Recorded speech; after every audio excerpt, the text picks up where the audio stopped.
ለሊ እዚህ ቤት ውስጥ አደይን ትረዳታለች። እሺ ምን ማለት ነው? ለዚህ ቤት እኮ አደይ አለች። ሌላ ሰራተኛ አያስፈልገንም።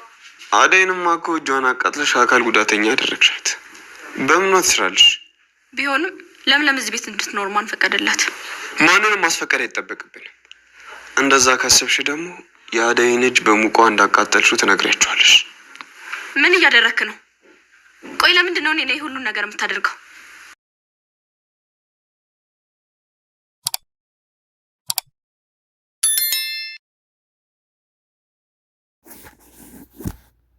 ዛሬ ለምለም ወደ እነ ዴቭ ቤት መታለች። ለምለምን ታግዣታለች በማለት ዴቭ አንጥቷታል። ፍቅርና ሊዲያ በጣም ተናደዋል። አሰላሙ አሌይኩም ወራህመቱላሂ ወበረካቱ። ሰላም እንዴት ናችሁ? በአለም ዳርቻ የምትገኙ የነጆም ኩኪንግ ቤተሰቦች ዛሬ ይዤላችሁ የመጣሁት ሰራተኛዋ አደይ ክፍል 41 ነው። ላይክ፣ ሼር፣ ሰብስክራይብ በማድረግ እስከ መጨረሻው አብረው የሚቆዩ በያላችሁበት የዓለም ዳርቻ ሰላማችሁ በዚህ ይበል። ዛሬ ዴቭና አደይ ሲመጡ መንገድ ላይ ድንገት ለምለምን ያዋታል። ይደነግጡና እንዴ ለምለም ይሏታል። ምን እያረግሽ ነው እዚህ? እኔ ቤት ሂጄ አንቺም የለሽም ትላታለች። አሁን ተነሽና ወደ ቤት እንሄድ፣ እኛ ጋር ትሆኛለሽ በማለት ዴቭ ወደ ቤት ይዟት ይሄዳል። ሊዲያ እና ፍቅርም ምን ልታደርጊ መጣሽ በማለት በጣም ይናደዳሉ። ዴቭም ከዚህ በኋላ አደይን ማንም እንዳይናገር፣ ለምለምን ደግሞ ያመጣኋት አደይ እጇን ስለታመመች አጋዥ ስለሚያስፈልጋት እሷን እንድታግዛን ነው። ስለዚህ አርፈሽ ተቀመጪ፣ ካልሆነ ደግሞ እጇን አቃጠልኩት ያደይን ብለሽ ለእናትሽ ንገሪ፣ ምርጫው ያንቺ ነው በማለት ፍቅርን ያስጠነቅቃታል። ለምለምም አይኔ ደላላ ፈልጌ ስራ ካገኘሁ ሄዳለሁ ትላለች። ዴቭ ደግሞ አይ ከኤላ ጋር ስለተመካከሩ ችግር የለውም፣ ውጭ የምትሰሪውን እዚሁ ስንት እንደሚከፈልሽ ትነግሪኛለሽ፣ እኔ ከፍልሻለሁ ይላታል። ለምለምም ደስ ብሏታል። ወይኔ በቃ አደይም በጣም ደስ ብሏቸዋል። ሁለቱም ስለሚዋደዱ አንድ ላይ እንዲሰሩ እድሉን ስላገኙ። ፍቅርም ብቻዋን ቁጭ ብላ ወይኔ በቃ ለእኔ የሚያስብልኝ የለም ያለች ብቻዋን ታለቅሳለች። ሊዲያን በመሄድ እንዴ ምን ሆነሽ ነው አንቺ? በቃ አፍሽ ሁሉ ነገር የሚሰላው ለአደይ ሲሆን ነው። ለምለም እዚህ ቤት ስትመጣ እንዴት ዝም ትያለሽ? ጭራሽ ከክፍልሽም አትወጪም ትላታለች። ሊዲያ እባክሽን ዝም በይ፣ ውጭልኝ፣ በቃ እኔ ማንም የሚረዳኝ የለም፣ የምወደውን ሰው ሌላ ሰው ወዷል አደይን፣ በቃ ማንም ሁሉም የኔ ነው የሚረዳኝ የለም በማለትም ትነግራታለች። በቃ አንቺ ምንም አታስፈልጊም፣ ይሄን ካሰብሽ ታዲያ ለምን ራስሽን አታጠፊም በማለት ሊዲያም ተመክራታለች።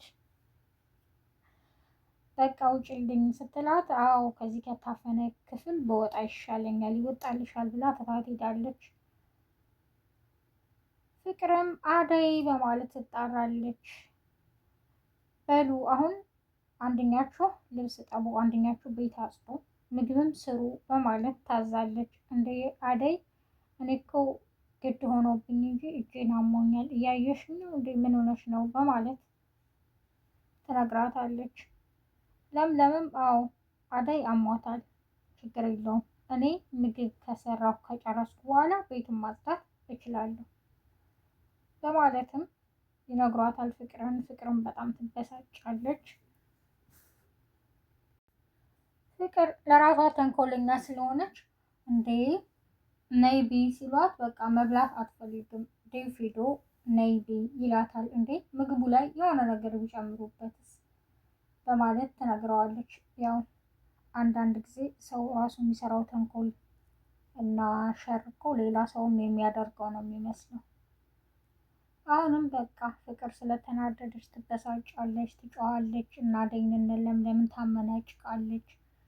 እና ዴቪዶ ነይቢ በሚላት ሰዓት ለምን ውጭ ሂደን አትጋብዘኝም ትለዋለች። ዴቭም ያንን ሀሳብ ይዞ ይሄድና ለምለምና አደይ ወደ ተቀመጡበት ክፍል በመሄድ ለምን ዛሬ ወጣ ብለን አንበላም ይላቸዋል። ለምለምን በቃ እኔ እንደውም ከቤት ወጣ ብንል ይሻላል ትለዋለች። አደይም እንዴ ፍቅርን ነግረሃታል ትለዋለች። ለምለም እንዴ ፍቅር ምን አገባት ትላለች።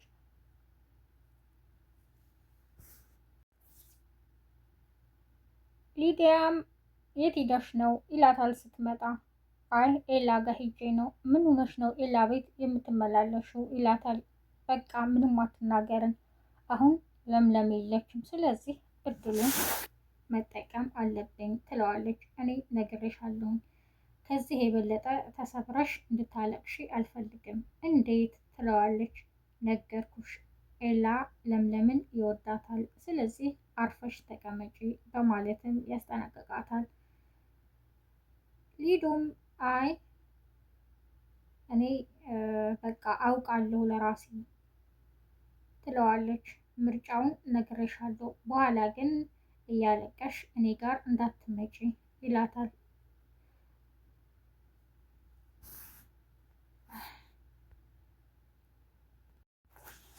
አንቺ አደይ አሁን ስሚኝ፣ ልብስ የቆሸሸ አለኝ እጠቢልኝ ትላታለች።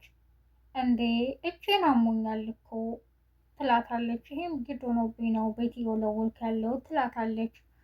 ሊዲያ አሁንም አንቺ ወሬኛ ትልና በቃ ነገ ኤላ ጋር ሄዳለሁ፣ እኔ ኩሽና ስለማልገባ ምግብ ትሰርግለታለች ለኤላ ትላታለች።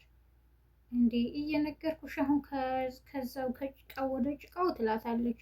አሁን እጄን አሞኛል እያልኩሽ እንደገና ደግሞ ምግብ ትይኛለሽ እንዴ ትላታለች። አደይ ወደ ውጭ በምትወጣ ጊዜ አቶ ንጉስና ዳይመንድ በር ላይ እየጠበቋት ነበር። አቶ ንጉስም እንዴ አደይ ናፍቀሽ ነበር በማለት እጇን ይይዛታል። ይህኔ ነበር ድንገት ዴቭ ከሩቅ ይመለከታል። ሩጦ በመሄድ አቶ ንጉስን በቦክስ በማለት አይኑን ያጠፋዋል። አደይም በጣም ትደነግጣለች።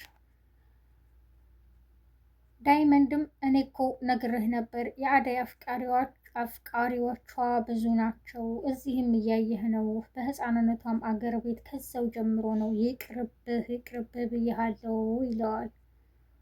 በቃ ይሄም ናፍቆኝ ነበር፣ ስለዚህ በቃ ዝም በል ይለዋል። ለዛሬ ይዤላችሁ የመጣሁት ይህን ይመስል ነበር። ላይክ፣ ሸር፣ ሰብስክራይብ በማድረግ